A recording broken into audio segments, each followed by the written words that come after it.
Hello Antique and Garden Showcase friends, and welcome back. Glad to have you here. Today is going to be something kind of short and probably a little different.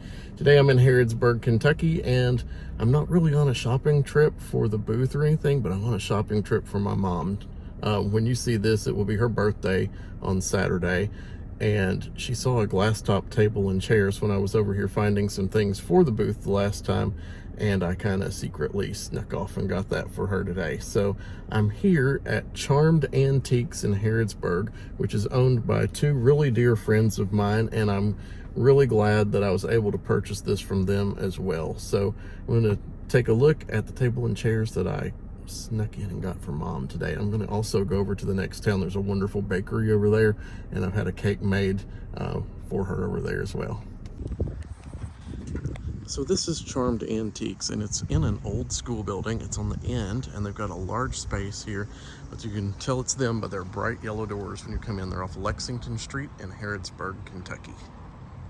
Well, I had planned on taking you inside Charmed Antiques, and of course, as I said before, one of the owners there and I used to teach together when I was a teacher. We got to talking and this, that, and the other, and then I finally realized after I'd loaded up Mom's surprise table, which I'm going to show you a picture of a chair because the rest of it's here in the car until tomorrow for her birthday. We're trying to keep it a secret. And we got to talking, and I looked down at my watch, and I'm like, I gotta go pick the cake up at 3 o'clock. So I had to tear out of there.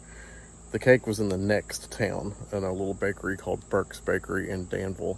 And here's a picture of it. I called them this morning, and they're very trustworthy. I just said, hey, what do you have available and ready? They were like, well, we have a white cake with buttercream, 2-layer with yellow roses already ready for a birthday. I said, can you put happy birthday Mom on it? And they're like, sure, we'll have it ready for you. So it's a perfect little hometown bakery that's been around for many, many years. They have delicious cakes and breads, and I'll show you a picture of the cake, and then I'll show you a picture of Burke's Bakery in Danville, Kentucky, where I picked that up. But what to do with this video? I'm telling you, this week has really run me to death. I've had a lot of merchandising this week. Where I work, we get ready for sets, and the set this week was the entire medicine aisle. So some of these medicine aisles were 24 feet long, and yes, it was me, myself, and I, no team to do these, and I've worked 3 of those this week to get caught up.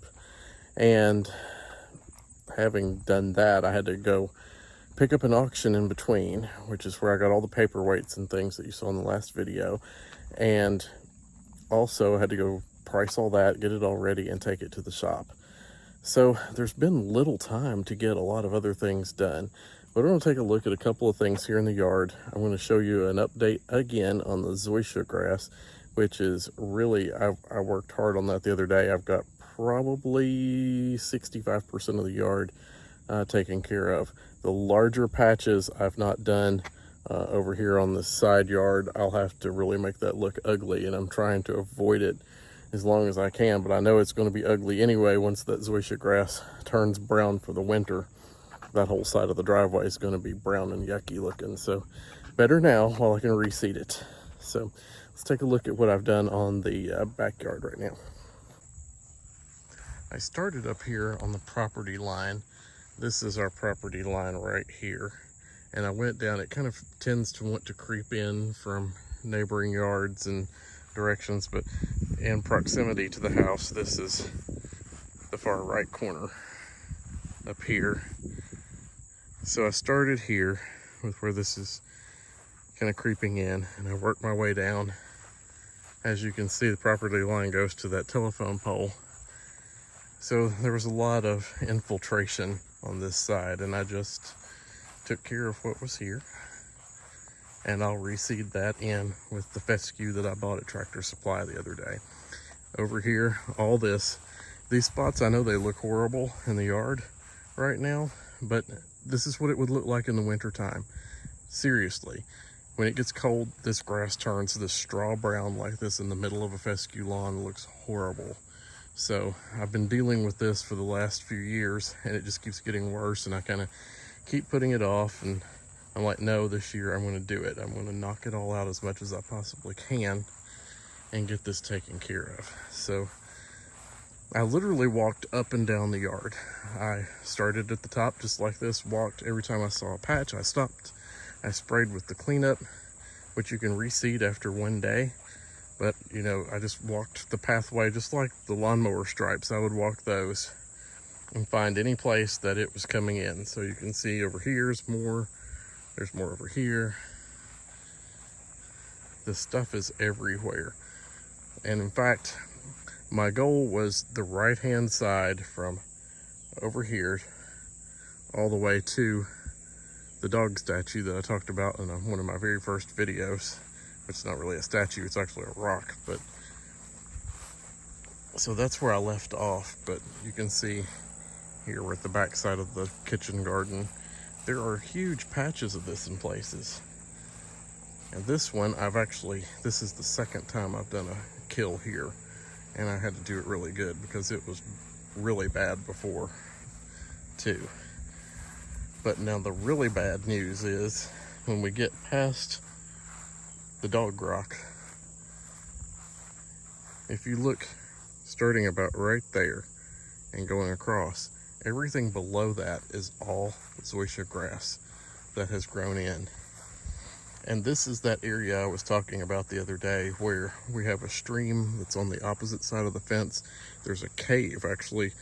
It's not one that you can walk in or anything, but the stream goes down and it goes underground into the cave on the opposite side of the fence, and then down the way it pops back up somewhere. But yeah, all this, you can see it. I mean, if you look in this video, you can see it. It's frosty looking. Everything that's frosty looking is zoysia grass. So this whole entire area down through here will all have to be taken care of. Yeah, I'm gonna do it in little bits and pieces, but it's just, it can be such a mess. And there are treatments out there that I've read about that target just it, but they're hard for the general public to get unless you hire one of these companies to come in and do it. You know, and you're paying hundreds of dollars a month to do it.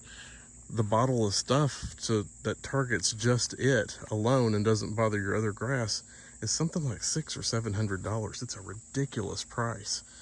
But I worked my way up here. I wanted to get this spot in the hill done.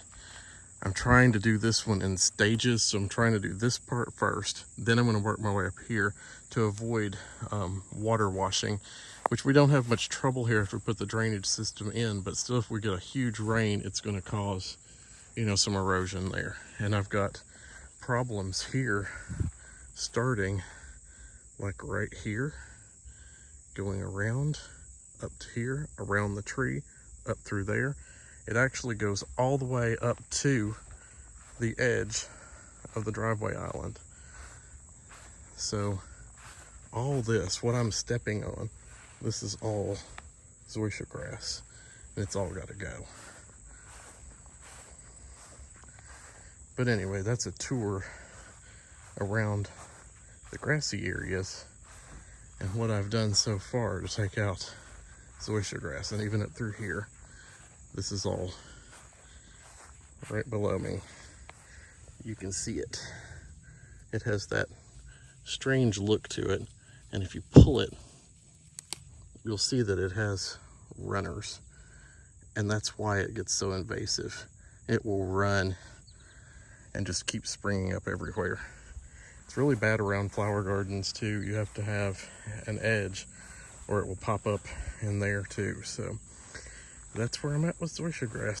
Well, you all, that's where I'm going to wrap it up tonight. I know this might be a little short for a Saturday video, but a lot of things going on. It is my mom's birthday, so I'm going to take some time to do some things with her because she's kind of been the caregiver for Dad throughout his knee surgery and whatever else. So it's time for her to have kind of a special day for sure.